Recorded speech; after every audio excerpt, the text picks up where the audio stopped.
बिस्मिल्लाहिर्रहमानिर्रहीम। अस्सलाम वालेकुम नाज़रीन, आप YouTube चैनल देख रहे हैं। मैं इमरान खान हूं। मैंने आपको कई दफा ये बात बताई थी कि इमरान खान साहब को जेल में ये नहीं बताया जाता कि ड्रोन हमले कैसे हो रहे हैं और उनका नुकसान क्या हो रहा है। लगातार 2 महीनों से उनको ये इन्फॉर्मेशन नहीं दी जा रही थी। अब इमरान खान साहब को जब इन्फॉर्मेशन दी गई है तो उन्होंने इसके ऊपर बड़ा सीधा सीधा रद्द-ए-अमल जारी किया है। वो रद्द-ए-अमल मैं आपको बताता हूं, लेकिन मादनियात के बिल के हवाले से भी मैंने आपसे अर्ज किया था कि इमरान खान साहब को लाइल्म रखने की कोशिश की गई थी। और इमरान खान साहब का बयान है, जरा ये बयान आप गौर से सुन लें, फिर मैं आपको कुछ चीजें और बताता हूं जो इमरान खान साहब ने आज जेल में कही है।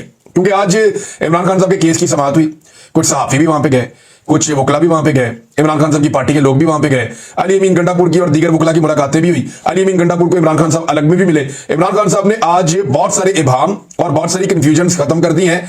कैदी नंबर 804 कहां पे खड़ा है और किस शिद्दत के साथ खड़ा है, ये मैं आपको इस वीलॉग में बताता हूं। लेकिन सबसे पहले इमरान खान साहब का स्टेटमेंट होगा। मुझे आज खैबर पख्तूनख्वा के इलाकों में किए गए ड्रोन अटैक्स के हवाले से तफसीलात पता चली। ये अली अमीन गंडापुर साहब मिले थे, पहले इन्होंने भी नहीं बताया था। बाकी पार्टी के लोग मिलते रहे, उन्होंने भी नहीं बताया। जो कंप्रोमाइज लोग मिलते रहे, बैरिस्टर गौहर बार बार मिले, उन्होंने भी नहीं बताया। इमरान खान साहब की बहनों को मिलने ही नहीं दिया गया। और अब इमरान खान साहब को तफसीलात पता चली। वो कह रहे हैं कि मैं ड्रोन हमलों में मासूम पाकिस्तानी शहरियों की शहादत पर नहायत रंजीदा हूं और उसकी शदीद मजम्मत करता हूं। मैं खैबर पख्तूनख्वा हुकूमत को हिदायत करता हूं कि वफाकी हुकूमत को एहतजाज रिकॉर्ड करवाएं और इन ड्रोन हमलों को फौरी तौर पर रुकवाएं। ड्रोन हमलों में मासूम शहरियों की हलाकत से दहशतगर्दी कम नहीं होती बल्कि मजीद बढ़ती है। हमारी कई सालों की जिद्दोजहद के बाद पाकिस्तान में अमरीकी ड्रोन हमले रुके थे। अगर आप दहशतगर्दी के खिलाफ हैं तो अपने ही लोगों के घरों पर बम मत गिराएं। माशाल्लाह general Asim Munir field marshal बन गए। वैसे बेहतर था कि वो फील्ड मार्शल की जगह खुद को बादशाह का टाइटल देते।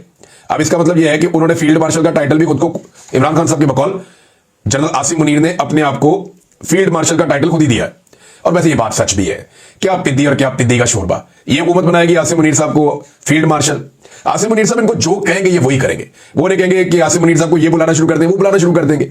ये हुकूमत उन्हीं के मरहूने मिन्नत है, उन्हीं के कंट्रोल में है। एक्चुअली इस मुल्क के अंदर जिसकी हकमियत है वो तो मिलिट्री एस्टेब्लिशमेंट है। ये बेचारे सियासतदान क्या बेचते हैं, इनके पल्ले कख भी नहीं है। ये सारे के सारे काने हैं। इनको लाकर बिठाया गया है जाली सीटों के ऊपर, जाली फार्म 47 के ऊपर। तो इमरान खान ने कहा कि वो फील्ड मार्शल की जगह खुद को बादशाह का टाइटल देते, क्योंकि इस वक्त मुल्क में जंगल का कानून राइज है और जंगल के कानून में तो बादशाह होता है। मेरे साथ जो डील की अफवाहें फैलाई जा रही हैं, कोई डील नहीं हुई, ना ही डील के हवाले से बातचीत जारी है। ये सब झूठ है। हमारी फोर्सेस खसूसन एयरफोर्स ने जिस तरह मोदी के अज़ाइम को नाकाम बनाया, उसके बाद मुझे खदशा है कि अब मजीद हमाकत करेगा, जिसके लिए हमें बतौर कौम तैयार रहना है। मैं खुद एस्टेब्लिशमेंट को दावत दे रहा हूं कि अगर पाकिस्तान के मफाद में बात करना चाहते हैं, पाकिस्तान की फिक्र है, तो आकर बात करें। इस वक्त मुल्क को बैरूनी खतरात, बढ़ती हुई दहशतगर्दी और मईशत की बहाली के लिए इकट्ठा होना पड़ेगा। मैं ना पहले अपने लिए कुछ मांग रहा था, ना अब मांगूंगा। पाकिस्तान में इस वक्त ऐसा माहौल बना दिया गया है कि कानून सिर्फ कमजोरों के लिए है, ताकतवर के लिए नहीं है। यही निजाम की सबसे बड़ी खराबी है। जमहूरियत 2 बुनियादी चीजों पर कायम होती है। नंबर 1 कानून की बालादस्ती, नंबर 2 इखलाकी इक़दार। आज जमहूरियत के इन दोनों सतूनों को जमीन बोस कर दिया गया है। जो हालात चल रहे हैं वो इस बात के गमाज हैं कि जमहूरियत की रूह को कुचला जा रहा है। जब आप लोगों को यह पैगाम देंगे कि जितना बड़ा चोर होगा इतना बड़ा ओहदा मिलेगा, तो इंसाफ का जनाजा निकल जाता है। आसफ जरदारी की बहन के खिलाफ 5 अपार्टमेंट्स का केस नैब के पास है, जो मुलाजमीन के नाम पर है। वो खुद मुल्क से बाहर है और कोई पूछने वाला नहीं है। शहबाज शरीफ पर 22 अरब रुपए मनी लॉन्ड्रिंग का केस था, इसके बावजूद उसे वजीर आजम बना दिया गया। पिछले 3 सालों में पाकिस्तान की इखलाकी इक़दार और आईनी ढांचे को बिल्कुल तबाह करके रख दिया गया है। तोशाखाना 2 केस में मजाइका केस ट्रायल दोबारा शुरू किया गया है। बाकी जेल की तरह जेल कोर्ट भी एक कर्नल की मर्जी से चलाई जाती है। मेरी बहनों और वकला तब को कोर्ट में आने से रोका जा रहा है। मेरे रुफका तब को मुझसे नहीं मिलने दिया जाता। मेरे बच्चों से कहीं मां मेरी बात नहीं करवाई जाती। मेरी किताबें तक नहीं पहुंचने दी जाती और ना ही मेरे जाती मुआलिज तक मुझे रसाई दी जाती है। ये सब अदालती अहकामात और कवानीन की मुसलसल तौहीन है। अब आए नाज़रीन उस बात की तरफ जो मैंने आपसे कही थी। एक तो देखिए, अली अमीन गंडापुर को इमरान खान साहब ने क्या कहा। शदीद बरहम हुए अली अमीन गंडापुर पर इमरान खान। ये जुबैर अली खान साहब की स्टोरी, और जो लोग इमरान खान साहब के साथ, दीगर अली अमीन के साथ इमरान खान को जाकर मिले हैं, वो भी क्लेम कुछ इसी तरह का ऑफ द रिकॉर्ड कर रहे हैं। सामने अली अमीन गंडापुर के बोलना तो मुश्किल है उनके लिए, लेकिन वो ऑफ द रिकॉर्ड बता रहे हैं जनाब चंगी क्लास हुई अली अमीन गंडापुर की इमरान खान साहब ने की है। और अगर खैबर पख्तूनख्वा की आवाम को हम महफूज नहीं बना सकते तो इस हुकूमत का क्या फायदा। असीफा दे दो। अगर हमारे लोगों पर ड्रोन हमले किए जा रहे हैं तो असेंबली ही तहलील कर दें। इमरान खान का वजीरिस्तान ड्रोन हमले पर शदीद बरहमी का इजहार, ये जनाब इमरान खान साहब ने कहा। उसके अलावा इमरान खान साहब ने जो बातें रिपोर्ट हुई है डिफरेंट सोर्सेज से मैं आपको बताता हूं। उन्होंने कहा तुम हर महीने आ जाते हो। अली अमीन गंडापुर को कहा कि जनाब मुज़ाकरात हो रहे हैं, मुज़ाकरात करने चाहिए। मुज़ाकरात चल रहे हैं, तो कोई मुज़ाकरात नहीं हो रहे। हुकूमत से बिल्कुल किसी किस्म के मुज़ाकरात नहीं होंगे। जो बात होगी एस्टेब्लिशमेंट के साथ होगी, और एस्टेब्लिशमेंट जो है वो अगर बात करना चाहती है तो आए मेरे साथ बात करें। अब ये इमरान खान साहब क्यों कह रहे हैं, देखें लुब्बे लुबाब तो यही है ना, यहाँ बहुत सारे लोग अपनी अपनी दुकान खोलकर बैठ जाएंगे कि जी सियासतदानों को आपस में बात करनी चाहिए, सियासतदान खुद अपनी स्पेस एस्टेब्लिशमेंट को दे देते हैं।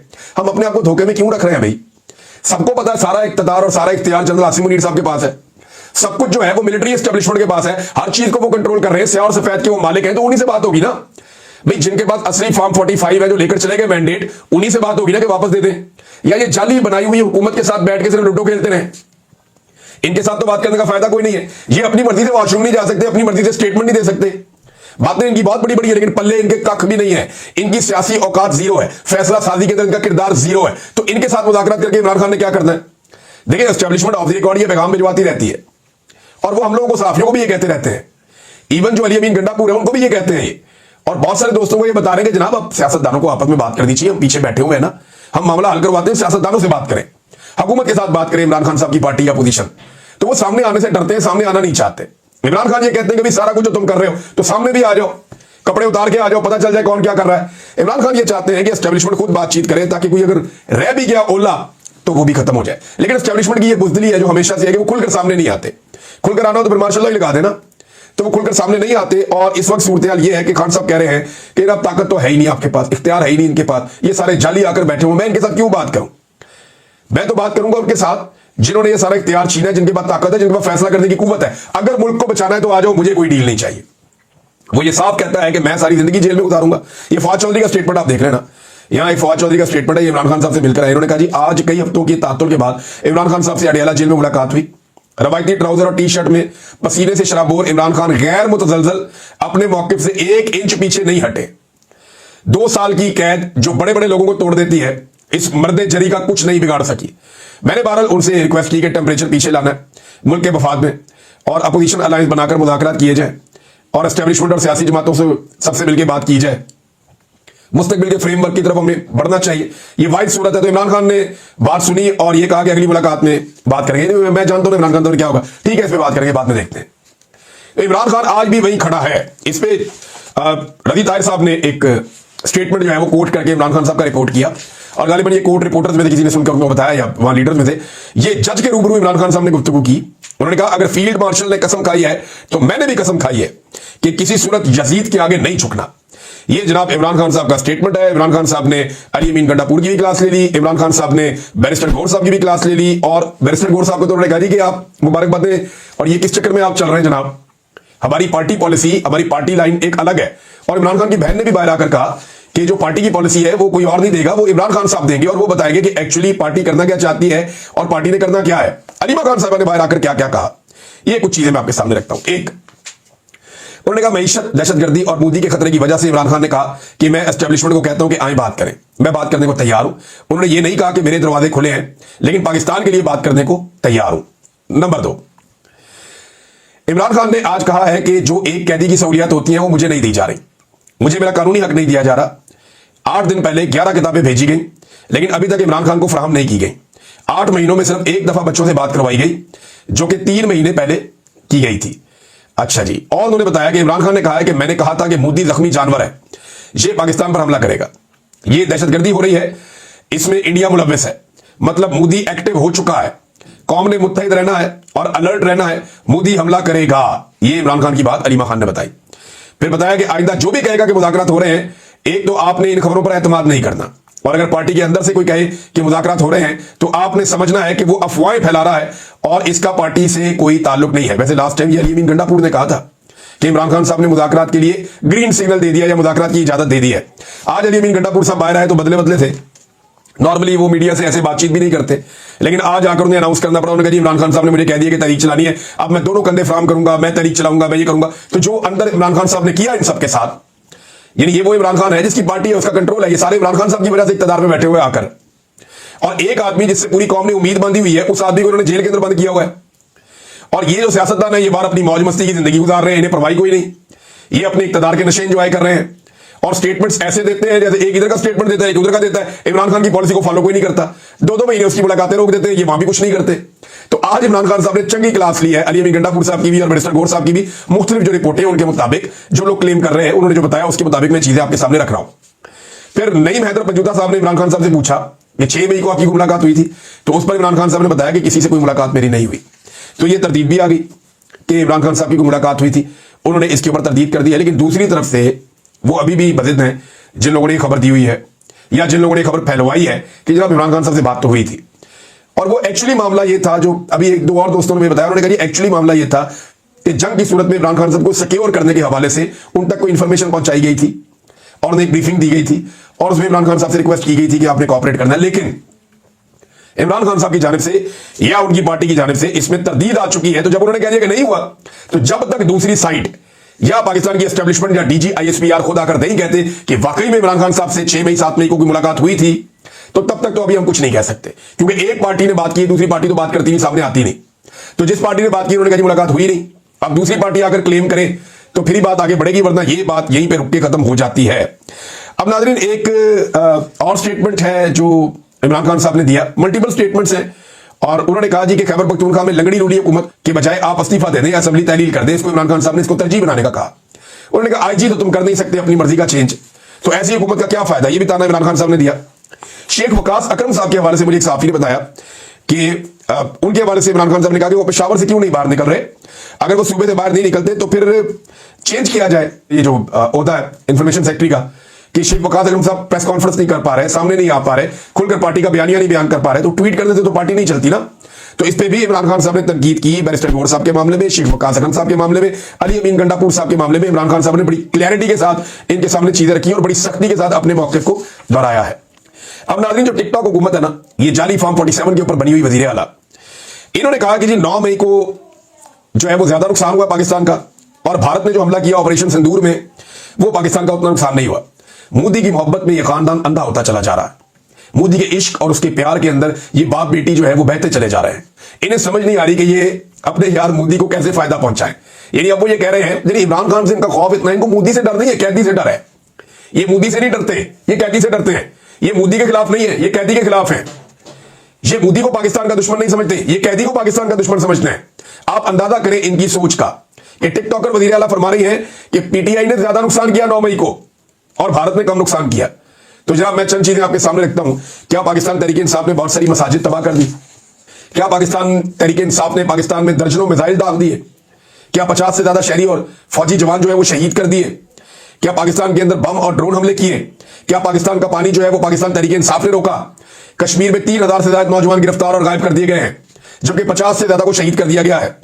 ये सारा कुछ जो है क्या पाकिस्तान तहरीक इंसाफ ने इमरान खान ने किया है? हद हो गई वैसे इनके पागलपन की।